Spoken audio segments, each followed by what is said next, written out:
મહુડીના પ્રખ્યાત જૈન મંદિરનો વિવાદ ફરી એકવાર આવ્યો છે સપાટી પર। આક્ષેપ છે કે મંદિરના ટ્રસ્ટીઓ ગેરરીતિ કરી રહ્યા છે।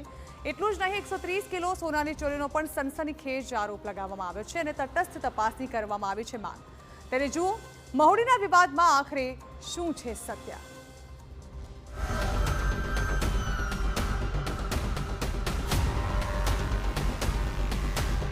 મહુડી મંદિરમાં સોનાનો વિવાદ।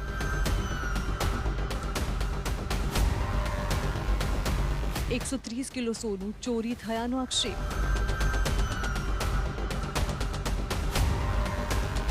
ભૂપેન્દ્ર વોરા અને કમલેશ મહેતા સામે આરોપ।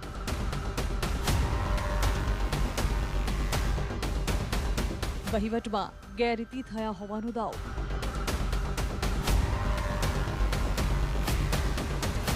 મહુડી જૈન મંદિર પર લાખો ભક્તોની આસ્થા જોડાયેલી છે। જો કે શું આ મંદિરમાં ભક્તોની આસ્થા સાથે થઈ રહી છે રમત? શું મંદિર ટ્રસ્ટમાં સામેલ લોકો જ કરી રહ્યા છે ગેરરીતિ? આ સવાલ એટલા માટે થઈ રહ્યા છે કારણ કે મહુડી ટ્રસ્ટના સભ્ય અંકિત મહેતાએ લગાવ્યા છે અન્ય ટ્રસ્ટી પર ગંભીર આક્ષેપ। ભૂપેન્દ્ર વોરા અને કમલેશ મહેતા સામે 130 કિલો સોનાની ચોરી કર્યાનો આરોપ લગાવ્યો છે। મંદિરમાં 65 કિલો સોનાની સામે 1 કિલો સોનાની વરખ વપરાયાનો આક્ષેપ છે। એટલું જ નહીં, ગેરકાયદે રીતે મિલકત ઊભી કરી હોવાનો પણ આરોપ છે।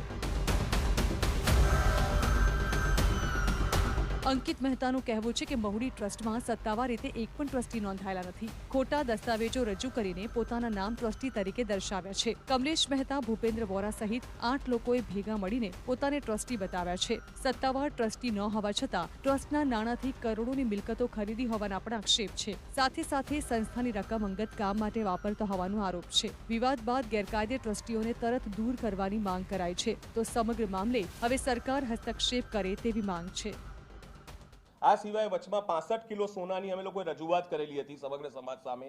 એ સોનાનો આજ દિવસ સુધી એમને હિસાબ નથી આપ્યો, સ્ટોક પત્રક નથી આપ્યું। એ સિવાય બીજું 65 કિલો સોનું એમને જે સંસ્થામાંથી લીધેલું, તે સંસ્થાના સોનાનું એ એમ કહે છે કે મેં મંદિરને સોનાનું બનાવ્યું।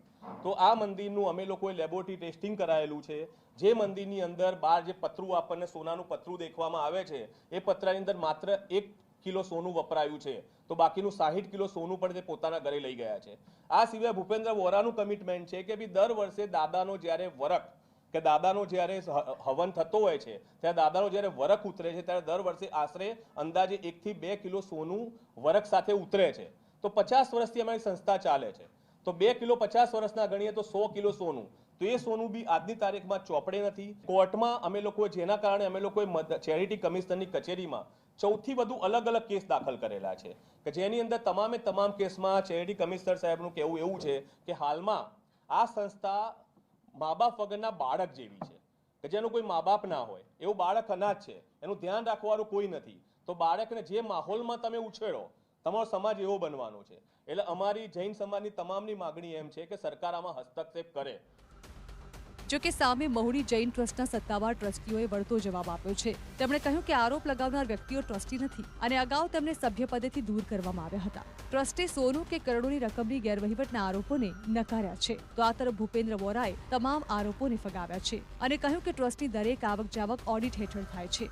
1 ગ્રામ સોનાની પણ ઉચાપત કોઈ સાબિત કરે તો હું જાહેર જીવનમાંથી દૂર થવા તૈયાર છું। હું ભૂપેન્દ્ર શાંતિલાલ વોરા મહુડી તીર્થમાં ટ્રસ્ટી તરીકે ફરજ બજાવી રહ્યો છું। આપ સર્વેને જણાવું છું કે અંકિત શ્રેણિકભાઈ મહેતા અને જયેશ બાબુલાલ મહેતા આ બંનેને હાલમાં મહુડી ટ્રસ્ટ જોડે કોઈ સંબંધ નથી। 2024માં આ બંનેનું સભ્યપદ મૂળથી રદ કરેલ છે। આ જીવન એમનું સભ્યપદ રદ કર્યું છે। એમને ટ્રસ્ટ જોડે કે સંઘ જોડે કોઈ સંબંધ નથી। મહુડી તીર્થનો વહીવટ ટ્રસ્ટના નિયમો પ્રમાણે ચાલે છે। દરેક વર્ષના ચેરિટી કમિશનરના રિટર્ન, ઇન્કમટેક્સના રિટર્ન ભરાય છે। ચેરિટી કમિશનમાં એની કોપી ફાઇલ થાય છે અને સરકારના નિયમ પ્રમાણે સંપૂર્ણ વહીવટ ચાલે છે। કોઈ પણ જાતની ત્યાં કોઈ પણ ગેરરીતિ થતી નથી।